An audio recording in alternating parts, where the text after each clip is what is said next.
ऊंट और गीदड़ की कहानी बहुत पुरानी बात है। एक जंगल में दो पक्के दोस्त रहते थे। एक था गीदड़ और दूसरा था ऊंट। गीदड़ काफ़ी चालाक था और ऊंट सीधा सा। ये दोनों दोस्त घंटों नदी के पास बैठकर अपना दुख सुख बांटते थे।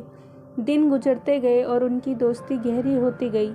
एक दिन किसी ने गीदड़ को बताया कि पास के खेत में पके हुए तरबूज हैं।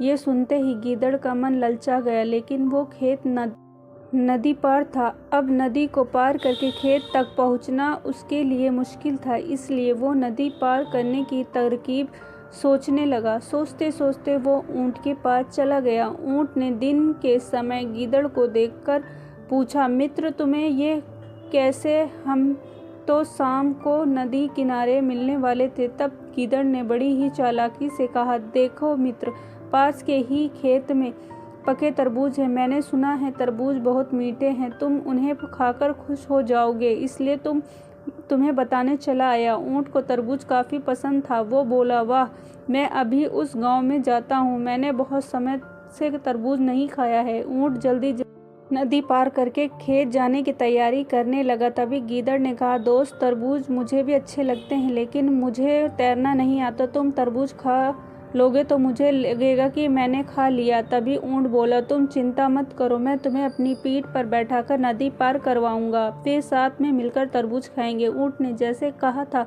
वैसे ही किया। खेत ने पहुंचा कर गीदड़ ने मन भरकर तरबूज खाया और खुश हो गया। खुश के मारे वो जोर जोर से आवाज़ निकालने लगा। तभी ऊंट ने कहा, तुम शोर मत मचाओ, लेकिन वो माना नहीं। गीदड़ की आवाज़ सुनकर किसान डंडे लेकर खेत के पास आ गए। गीदड़ चालाक था, इसलिए जल्दी से पेड़ के पीछे छिप गया। ऊंट का शरीर बड़ा था, इसलिए वो छुप नहीं पाया। किसानों ने गुस्से के मारे उसे बहुत मारा।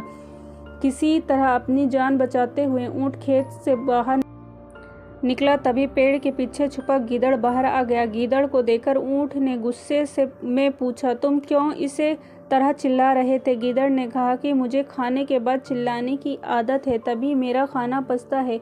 इस जवाब को सुनकर ऊंट को और गुस्सा आ गया। फिर भी वो चुपचाप नदी की ओर बढ़ने लगा। नदी के पास पहुंचकर उसने अपनी पीठ पर गीदड़ को बैठा लिया। इधर ऊंट को मार पड़ने से मन ही मन गीदड़ खुश हो रहा था। उधर नदी के बीच में पहुंचकर ऊंट ने नदी में डुबकी लगानी शुरू कर दी। गीदड़ डर गया और बोलने लगा, ये क्या कर रहे हो? गुस्से में ऊंट ने कहा, मुझे कुछ खाने के बाद उससे हाजम करने के लिए नदी में डुबकी मारनी पड़ती है। गीदड़ को समझ आ गया कि ऊंट उसके किए का बदला ले रहा है। बहुत मुश्किल से गीदड़ पानी से अपनी जान बचाकर नदी किनारे पहुंचा।